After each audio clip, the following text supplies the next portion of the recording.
দুঃখের সঙ্গে জানাতে হচ্ছে যে এবার আর বিশ্বকাপ খেলা হচ্ছে না বাংলাদেশের। আইসিসি ভোটের একটা আনুষ্ঠানিক অনুষ্ঠান আয়োজন করছিল, সেখানে সব দলের ভোট চাইছিল, কে কে বাংলাদেশের পক্ষে আর কে কে ইন্ডিয়ার পক্ষে।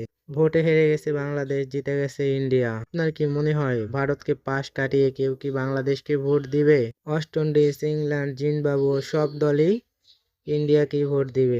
যাই হোক, দিন শেষে জয় হলো ভারতেরই, আর ভারতের আইসিসির। কোনো নির্ধারিতভাবে বলা যাচ্ছে না যে বাংলাদেশকে কে কে ভোট দিয়েছিল। একটা ভোট তো নিশ্চিত, যেটা পাকিস্তান দিয়েছিল, যে বাংলাদেশের পক্ষে। বাংলাদেশের পরিবর্তে খেলবে স্কটল্যান্ড। স্কটল্যান্ডের কপাল খুলে গেল, স্কটল্যান্ড খেলার জন্য প্রস্তুত, স্কটল্যান্ড জানিয়েছেন। তো এবারের বিশ্বকাপ খেলা হলো না বাংলাদেশের। যাই হোক, বাংলাদেশ, এটা সব থেকে বড় কথা যে অন্যায়ের বিরুদ্ধে মাথা নত করেনি, আর কোনোদিনও করবেও না। সামান্য এই ক্রিকেটের জন্য তো আর দেশের ইজ্জত বিলিয়ে দেওয়া যায় না। তাই ভেবেই বাংলাদেশ এবার বিশ্বকাপ থেকে সরে দাঁড়ালো।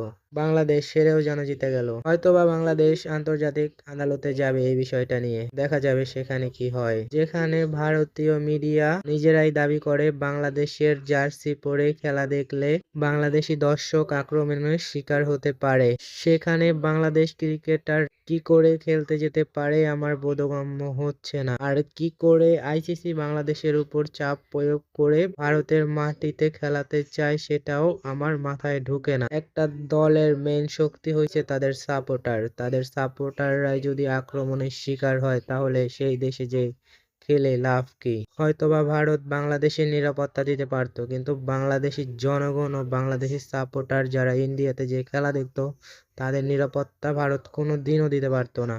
ভারতের কথা মতো তো আইসিসি চলে, তাই এখানে আইসিসি কে যদি উঠতে বলে উঠবে, আইসিসি কে বসতে বললে বসবে। এটাই হয়েছে যে রুপির পাওয়ার। যাই হোক, নিউজটা এতক্ষণ দেখার জন্য আপনাদেরকে ধন্যবাদ, আর আপনাদের মূল্যবান মতামতগুলো জানিয়ে যাবেন কমেন্টে।